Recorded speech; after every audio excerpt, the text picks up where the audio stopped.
Hi, my name is Lauren Summerer and I teach preschool at St. John Child Development Center in Seward, Nebraska.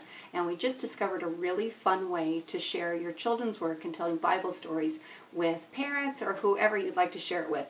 And we are using the iPad app called Puppet Pals. It's very fun, and this is just a quick, easy way that'll show you how to put one together and then upload it.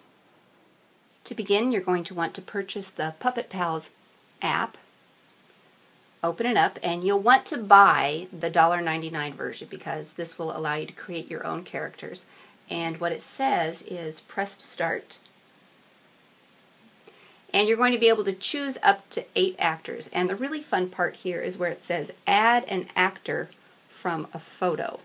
And we're going to choose take a photo. Here is my hastily drawn photo, and I'm going to be using the camera to take a picture of that, which I can't show right now, but trust me, I will. For each character that's going to be in your story, you have the child draw a picture of it, and then you'll take a picture of that with your iPad. Once you accept that drawing, you'll be taken to this screen where you trace around the character.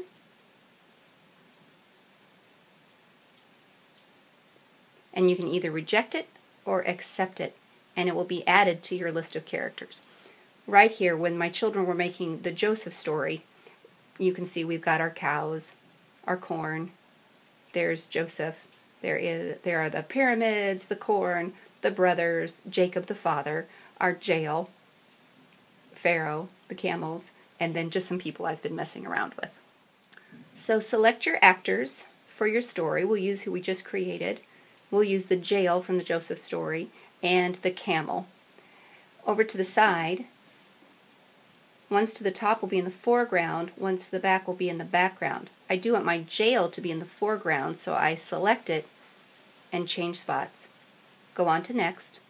They do provide you with backgrounds. You can take your own. For our very simple stories, I just covered the camera and made a plain background. You can also add your own from a photo, say if the children would draw their own backdrop.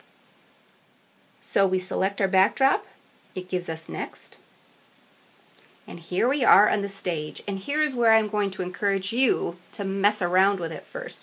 You can enlarge or shrink. This area is going to be where your story is. You can move things around, add them. You can see right now how my jail can be sized to house my people, and I can start with characters off screen. Oops. So, let's fix this, and let's do a trial run.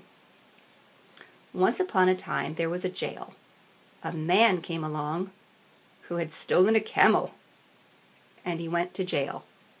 If I pause this, I can remove things and make it look magical. Start it up again, the story keeps going. Now I can review. Once upon a time, there was a jail.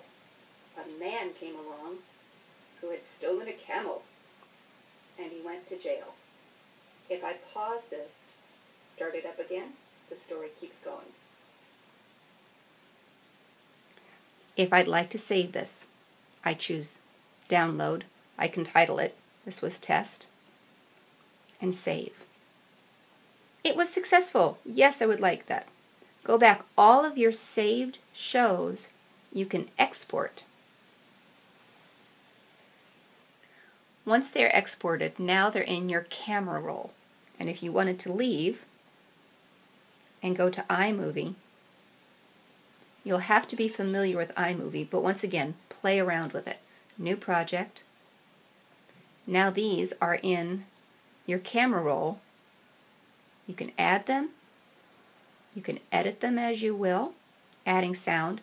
This little bit at the end, it would be proper to give your movie credit that you used Puppet Pals to make it, but you can edit that out so that it only would appear once. You can add more pieces on. And once this is done, there are instructions online as to how to add it to Facebook. So play around with it. It's really quite fun. The first one we made, we did it very quickly in an afternoon, but it was so fun and so successful. So please play around.